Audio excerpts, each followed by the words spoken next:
Nutrição orientada e os remédios da natureza. Capítulo 18, parte 1. Ar puro e como usá-lo. Sob hipótese alguma, deve ser privar as pessoas doentes de um completo suprimento do ar fresco. O ar fresco proporcionará muito maior benefício às pessoas enfermas do que medicamento, e é muito mais necessário a elas do que o seu alimento. Elas passarão melhor e se recuperarão mais depressa quando privadas de alimento do que quando privado de ar. Conselho sobre Saúde, página 55. O ar é um dos mais importantes agentes da natureza colocadas por Deus à nossa disposição, tão precioso que precedeu na criação, aparecimento de todas as formas, viva, sem ele não há vida. Ele tem que ver com inúmeros aspectos da vida. O ar puro é necessário para a renovação do sangue.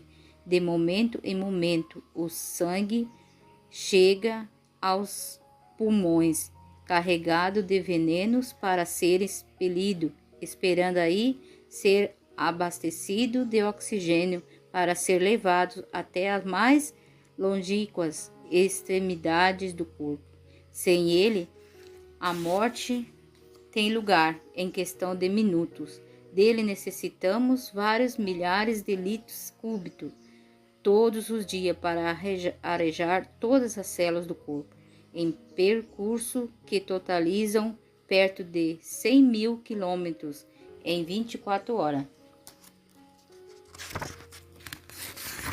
O ar é importante até na nutrição.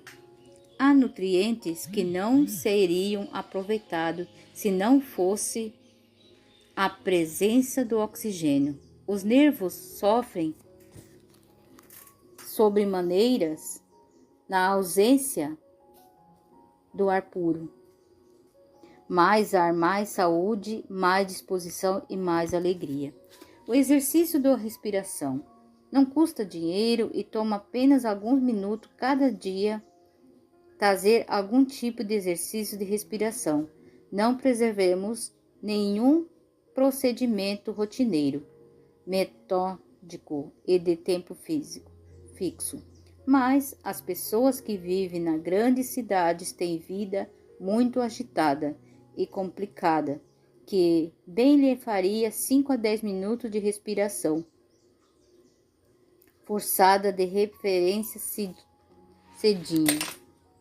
Experimente você, encoste os calcanhares no rodapé da parede, depois os quadris, os ombros e a cabeça.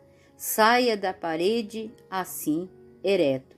Faça então seu exercício de respiração, levantando os braços, expire tanto ar quanto lhe seja possível. Segure-o por um tempo nos pulmões, de 15 a 30 ou mais segundos. Então, abaixando lentamente os braços, vá soltando esse ar.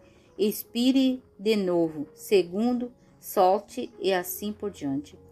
Há livros no comércio que ensinam toda uma série de movimentos, além dos indicados aqui tão resumidamente. Não importa tanto se você pode ou não fazer uma série completa de movimento respiratório. 5 minutos diariamente de exercício simples para ajudar os pulmões representam mais do que nada que você está praticando agora. Vamos, comece hoje mesmo e você verá quanto isso lhe vale. Mantenha-se ereto, ande assim, sente-se assim. Quando sentado, procure fazer os 2 ombros tocarem em encosto da cadeira. Veja que o peito esteja bem aberto, isso lhe dará uma aparência melhor e mais juventude, porque desenvolver uma corcunda, porque andar curvado. Parece que andando ereto temos mais facilidade para olhar para cima, para o céu e para Deus, para o otimismo. Tenho a impressão de que aquele que anda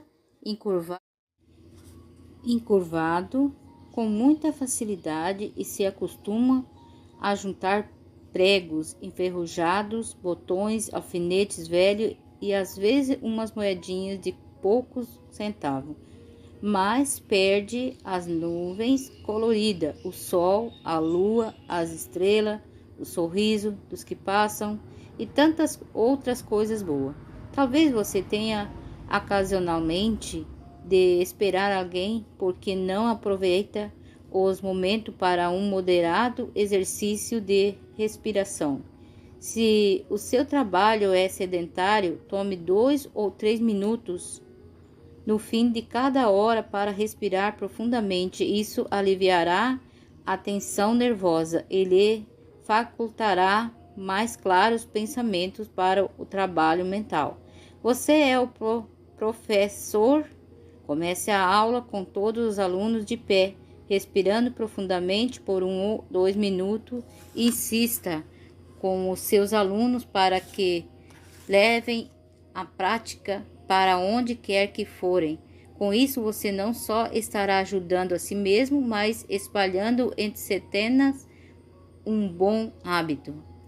Também as roupas. Use roupas bem arejadas. Ponha especialmente as roupas de cama estendidas num lugar em que possam ser banhadas por boa corrente de ar fresco. O ar mata milhões de micróbios.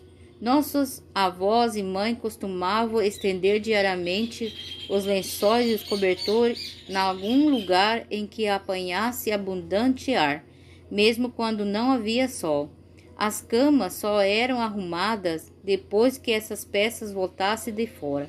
Para as mulheres daquele tempo não era tão importante ter camas arrumadinhas o dia todo para exibir beleza e ordem. A saúde de seus familiares pensava muito mais. Eu vi isso em minha casa até ficar moço, mas não era só os lençóis e cobertores que iam para fora. Também os pijamas, camisolas eram estendidos fora todos os dias, e uma vez por semana o colchão era levantado para fora.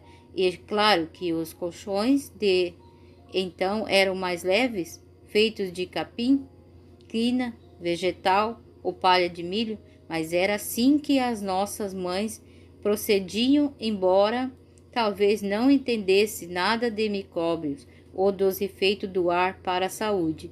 Uma coisa elas sabiam muito bem: as roupas arejadas diariamente ficavam mais cheirosas e favorecia um sono reparador. Os aposentos, principalmente aqueles em que dormimos, devem ser bem arejados. A janela deve ficar aberta às 24 horas do dia. Durante as horas de repouso, os dormitórios devem ter abundância de ar, sem correnteza de vento. Quando a única janela está em frente a uma porta interna, feche-se a porta para não permitir correnteza de ar, que é muito prejudicial. Também numa se põe a cabeceira da cama debaixo de uma janela. O ar frio não deve cair diretamente sobre a cabeça durante o sono. Usem mais cobertas quando está frio, em lugar de usar ar poluído para aquecer. Alguns acham que o ar da noite é prejudicial, mas é o único que existe nessa parte do dia. Se não puserem o ar da noite, que é que vão usar? Esse ar é tão saudável quanto o do dia, ou mais ainda? Em 1898, médicos do exército americano notaram que todos os soldados feridos, acomodados em tendas ao ar livre por falta de lugar no hospital, recuperaram-se em menos tempo que aqueles acomodados entre 4 paredes. Edosa este fato em palavras de dirigiu ao médico enfermeiro. A vida ao ar livre é um meio de alcançar saúde e felicidade. Encorajai os pacientes a viver fora das portas. Imaginai planos para mantê-los fora, onde se familiarizarão com Deus. por meio da natureza. Ao fazer exercício ao ar livre, terá início a restauração do corpo, mente e alma. A vida ao ar livre, longe das cidades congestionada, é um restaurador da saúde. O ar puro tem em si saúde e vida. Ao ser respirado, exerce revigorante efeito sobre todo o organismo. A vida ao ar livre é um bem para o corpo e a mente. É o remédio de Deus para a restauração da saúde. Ar puro, água boa, luz solar, belos arredores, esses são seus meios para a restauração dos doentes à saúde, pelos meios naturais. Medicina e Salvação, página 232 e 33. Ar.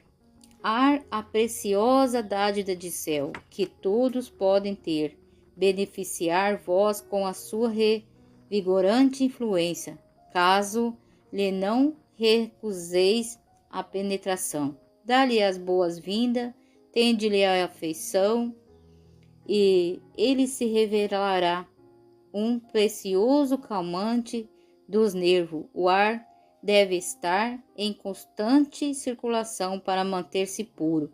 O efeito do ar puro e fresco é fazer com que o sangue circule de maneira saudável através do organismo. Ele refresca o corpo e tende a comunicar-lhe força e saúde, ao mesmo tempo que sua influência é claramente sentida sobre a mente, comunicando uma espécie de calma e serenidade.